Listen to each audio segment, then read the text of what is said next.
Pero ano talaga yung parang tuwing birthday niyo, yung walang palyan yung ginagawa, yung parang ritual or tradition niyo na 'pag birthday niyo. Simulan ko sa akin. Oh, go, Madam Okey. Chair. 'Pag birthday ko nagpapa-check up ako. Ah. Weird 'no? Teka, Parang ngayon yeah, ako nakarinig nun. yun yung marker ko, yung tapos na naman ng isang taon.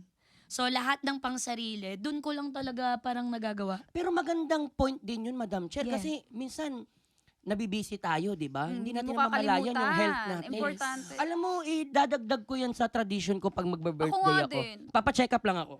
Oh, teka lang. Birthday mo ngayon eh! Oo. Bukas na! Wag ngayon, bukas. Okay, bukas Oo, na. sa lubong pa lang, wag kang ano. Okay, sige, sorry, Maganda sorry. yun na. Okay, yun. Ano pa, Madam Chair? Yun, Self-love. sa umaga, yun ang una mong gagawin. So, pray kasi thank you Lord, birthday ko po. Tapos magpapa-check up ka. Siyempre yung resulta, next birthday mo na malalaman. Para surprise ulit, yun yung bubuksan mo, "Uy, birthday ko no! Wow, last year pa pala to. Hindi ko man lang nagamot. Oh my God! Hindi, yung gano'n. So, opening ng resulta from last year. Charas. Sabi ko pa naman, self-love yun. Di ba? Hindi naman.